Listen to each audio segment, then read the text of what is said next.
Good morning guys. இன்றைக்கி நம்ம சாம்பார் வைக்க போகிறோம். பாருங்கள், துவரம்பருப்பு அரை மணி நேரம் ஊற வச்சு பூண்டு போட்டிருக்கேன், ஜீரகம் போட்டிருக்கேன், வெந்தய பொடி. இந்த பிள்ளைங்கள்லாம் வெந்தயம்லாம் சாப்பிடாதுங்க. நம்ம எப்படியாவது நம்ம தான் சேர்த்துடணும் குழம்புல தெரியாமல். அதே மாதிரி கருவேப்பிலையெல்லாம் என்ன பண்ணுறீங்க, இப்போ குழம்புலையோ இதுலையோ தாளித்து போடாதீங்க. சட்னி அரைக்கும் போது 2 கொத்தை உருகி அதில் போட்டு வதக்கி அரைச்சிட்டிங்கன்னா தெரியவே தெரியாது இந்த குழந்தைங்களுக்கு.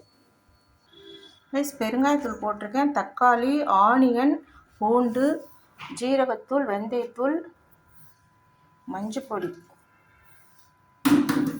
போட்டாச்சு. 1 ஸ்பூன் நல்லெண்ணெய். ஆயில் சேர்க்காம ஏன் அந்த ஆயில் சேர்க்கலாம்னு நினைக்கலாம். ஆனால் நம்ம பருப்பு குழம்புலாம் சாம்பார்லாம் வைக்கும்போது அந்த பருப்பு சேர்க்கும்போது எண்ணெயை சேர்த்தா அந்த ரொம்ப நல்லது. அதுக்காக தான் நம்ம ஆயில் சேர்க்குறோம். இதை இனிமேல் நம்ம விசில் விட போகிறோம். கைஸ், நான் சாம்பார் வைக்க போகிறேன். இப்போ பாவக்காய் நமக்கு பொரிச்சு எடுக்கிறோம். இதே சில பேர் என்ன பண்ணுவாங்க, எண்ணெயை 2 ஸ்பூனாக ஊற்றி வறுப்பாங்க. அதில் நிறைய எண்ணெய் பிடிக்கும். இதை நம்ம பொரிச்சு எடுக்கிறதுனால அப்படியே அந்த எண்ணெய் அதில் இருக்கும். இது முருகலாக வந்துடும். இதில் ஆயில் அவ்வளோவா இதாகாது. ஏன்னா நம்ம உடம்புக்கே 2 ஸ்பூன் ஆயில் தேவையில்லை. அதுக்காக எப்பயாவது இப்படி செஞ்சுக்கிறது தான். ஓகே கைஸ், இங்கே பால் காய்ச்சிட்டு இருக்கேன். காஃபி போட போகிறேன் கைஸ்.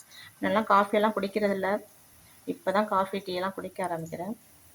ஓகே கைஸ், நம்ம ஃபில்ட்ரு காஃபி போடலாம். நல்லா தாலை நல்லா மசிச்சாச்சு. இப்போ நம்ம காய்கறி எடுத்து போட போகிறோம். இதே சாம்பாருக்கு காய்கறி, மிளகாத்தூள், தனியாத்தூள் எல்லாம் போட்டு வச்சாச்சு.